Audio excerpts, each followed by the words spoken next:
I've been looking in the Sacramento history lately, and what I found is a lot of it either gets erased or is never documented in the first place. What's up with that? Check out, I made a long list of things that don't show up in Google much for history of Sacramento items. For example, history of Sacramento colleges. Freaking hardly anything shows up in Google. One page of links that kind of go nowhere. I'm going to change that. I'm going to write about things that you can research, and it'll hopefully it'll direct people toward resources to get further information. That's kind of the plan. But check this out. Hardly anyone's done any research on history of Sacramento media.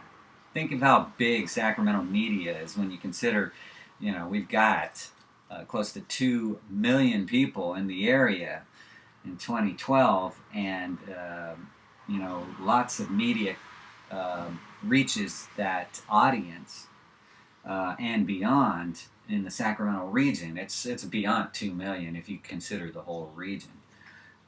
History of the Sacramento Zoo, history of Sacramento education, history of Sacramento agriculture, history of Sacramento hospitals, history of Sacramento police, history of Sacramento websites, history of Sacramento art galleries, history of Sacramento basketball, history of Sacramento weather, history of Sacramento real estate, history of Sacramento economics.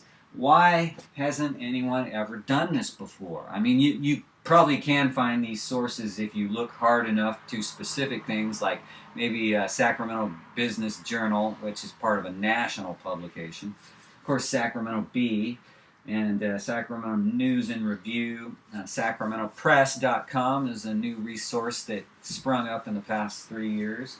Some of these things don't have any links, so I'm going to have to write some stories on this stuff.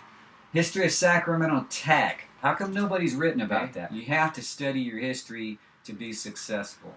That's how businesses become successful. They not only study their own history, they study their industry's history. And once you see where things have been and where they've never been, then you can tap into both worlds for knowledge. You can say, okay, this worked before. Or you could say, this worked a bunch of times. Or you could say, this has never been tried. Things that have never been tried are things that you want to research if they're good ideas.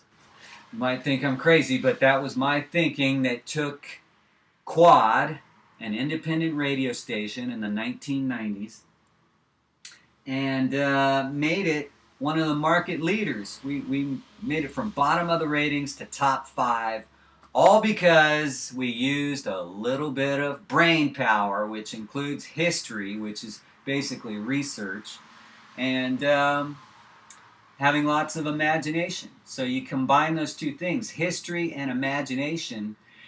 Basically, that is the merging of past, present, and future.